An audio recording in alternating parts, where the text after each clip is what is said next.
Fala, galerinha da Gambi, tudo tranquilo? Seguinte, rapaziada, vamos falar hoje sobre um tema polêmico dos motores EA111, que é o tal do cavalete d'água. Este cara aqui, fonte de vazamento, ele e o tubo que vai ali atrás ligado na bomba de água. Então é o seguinte, pessoal, dica master, se o seu motor ele é original, beleza? Cavalete original e não está com marcas de ressecamento, plástico ressequido, quebradiço, mantenha o cavalete, vai lá, compra só o jogo de O-ring e bota o jogo de O-ring. Nesse caso aqui, esse cavalete já não é mais o original, beleza? E ele tá vazando por tudo. E detalhe, hora vaza, hora não vaza, hora não vaza, tá? Quando vazava, chegava a esvaziar o reservatório. Aí completa o reservatório com fluido, para de vazar. E assim ele ia. Aonde esse cara aqui vazava? Olha só. Então vamos lá, vamos para a análise. Vazava aqui, tá marcado, ó. Vazava aqui nessa tampa da válvula termostática. Às vezes vazava aqui, ó, pingava. E no encontro com o cabeçote dá pra ver que tá bem zoado. Inclusive tem aqui marca. Quem montou botou cola. Então não é também um procedimento padrão botar cola. Então aqui, nesse caso, eu decidi trocar esse cavalete aqui. Iria botar o original? Não iria. Por quê? Porque o original ele já apresentou que ele tem problemas. Isso aí as pessoas não entendem.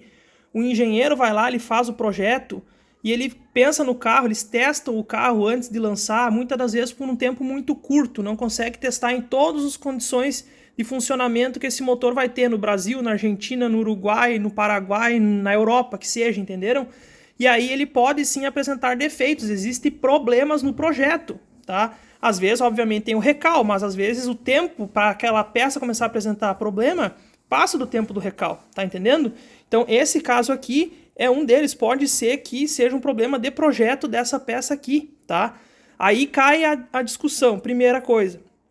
Existe uma outra fabricante, agora não vou lembrar o nome, que tem a mesma peça de plástico, só que junto com o plástico o pessoal adicionou fibra de vidro para diminuir a peça ficar mais resistente, ela ficar menos quebradiça, ok? Mas a solução que, ao meu ver, vai funcionar é a peça de alumínio, beleza? E essa peça de alumínio aqui, existe também polêmicas na internet aí, pessoal. Muitas delas sem fundamento algum. Primeira coisa, tá, pessoal? Primeira coisa, por que a fabricante decidiu sair do alumínio e vir para uma peça plástica?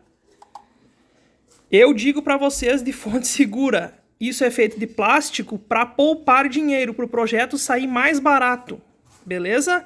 Os carros eles estão ficando mais econômicos porque eles são mais leves, então o engenheiro lá ele pensa em otimizar tudo, otimizar espaço, otimizar peso, otimizar custo de produção, é isso que ele tem na cabeça. Quanto que eu vou custar para fazer, qual vai ser o meu custo para fazer uma peça dessa de plástico? Se eu fosse fazer de alumínio, muito mais caro, derreter o alumínio, olha quanta energia gasta para conseguir fundir o alumínio, toda a parte de fundição, isso aqui às vezes é injetado. Então assim, não tem comparação o custo de fabricação de uma peça de plástico com uma peça de alumínio, tá? Eu não sou especialista em fabricação mecânica, mas isso aqui para mim é uma coisa óbvia. Se não for, vocês por favor me corrijam nos comentários, tá? Aí vem o pessoal, né, de assuntos, canais grandes do YouTube, técnicos, automotivos, falar deste cara aqui, né? E um dos testes que eu vi vários vídeos aí, o pessoal foi lá com um termômetro de infravermelho e mediu a temperatura dessa peça com aquela lá e comparou. E viu que, se eu não me engano, naquele caso, essa peça estava mais quente, a peça de alumínio estava mais quente. Erro básico, pessoal, de física básica lá do 2º grau. Condutibilidade térmica ou coeficiente térmico dos materiais. É diferente, o alumínio tem um coeficiente térmico muito maior. Ou seja, ele vai trocar calor com o ambiente ou o contato, enfim, com o ambiente que ele está inserido muito mais rápido que o plástico. Então, naquele caso lá, se tiver um dia de verão, se eu botar essas duas peças aqui no sol, tá? A de alumínio vai esquentar muito mais rápido. Beleza? Ela vai esquentar muito mais rápido. Mas se eu tirar o sol, vamos supor que eu desligo o sol, ela vai também esfriar muito mais rápido do que essa aqui. Agora, se eu deixar as duas peças no sol pelo tempo suficiente, né, para essa peça aqui atingir a temperatura máxima, com aquela radiação do sol, as duas vão ter a mesma temperatura. Então não é uma que é mais quente e a outra é mais fria, não tem nada a mesma coisa com a outra, tá? O alumínio ele esquenta mais rápido, assim como ele esfria mais rápido. Ponto. Por quê? Por causa do coeficiente térmico dele. É o mesmo motivo que você tá lá na sua casa, pega, encosta a mão na maçaneta metálica de uma porta. Ah, a maçaneta é gelada. Não, ela não é gelada, ela tá na mesma temperatura da madeira, só que o coeficiente da madeira, o coeficiente térmico da madeira é muito menor do que, do que a peça metálica que é feita a nossa maçaneta, tá? Então, erro muito grave naquele vídeo lá, beleza? Mas era para convencer o espectador de que a peça plástica, ela seria mais fria, tá? Conduziria menos o calor. E aí aqui é o segundo erro. Segundo erro, questão de temperatura do motor, tá? A minha visão, beleza? A minha visão sobre essa questão da temperatura do motor. O pessoal comentou que daí com o sensor aqui preso no alumínio, vai dar uma leitura louca, vai desregular toda a central e blá, blá, blá, blá. Seguinte, olha só, vamos ver como é que funciona aqui o nosso sensor de temperatura. Vou tirar ele aqui fora, vocês vão ver. Primeira coisa, pessoal, o sensor, tudo bem, vai ter uma interferência da parte de trás dele aqui, sim, vai, mas o sensor, ele mede a temperatura nessa região aqui, ok? Se eu esquentar o sensor aqui atrás, esse plástico ele não vai medir nada, o sensor que está medindo a temperatura está aqui, é aqui que ele está posicionado, beleza? Segunda coisa que eles falam lá, ah, mas o contato com o alumínio e tal, tal, tal, olha o que é o contato, aqui é a borracha, ó, tá bem sujo, mas aqui é a borracha, aqui teoricamente começa o bronze, ó, do sensor, eu vou espetar ele ali, vocês vão ver como é que vai ficar, ó. Espetei ele aqui. E eu vou olhar aqui como é que ficou. Olha lá, ó. Vamos supor que a peça não fosse mais alumínio, não fosse mais plástico, fosse o alumínio. Como é que ia ficar? Ia ter contato com o alumínio? Muito pouco. Ele está ali projetado para pegar a temperatura da água que vai circular por esse tubo aqui. Tá? Então não faz sentido nenhum.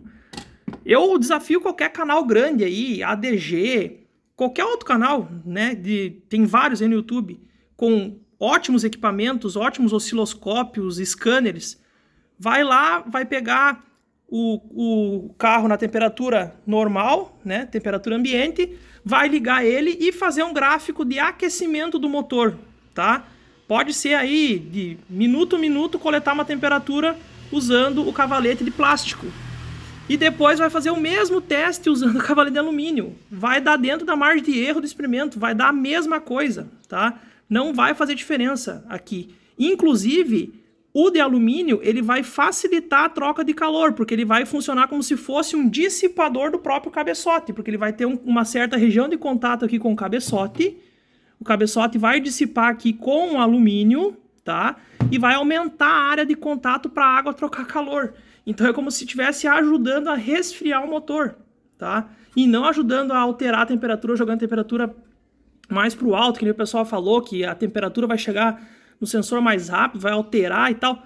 Não vai. Mais uma vez, já gravei um vídeo falando sobre a questão da junta do cabeçote e vou falar de novo aqui, pessoal. O motor ele é projetado para trabalhar numa faixa de temperatura específica. Ele não vai ficar fazendo mágica para ficar esfriando e aquecendo o motor, tá?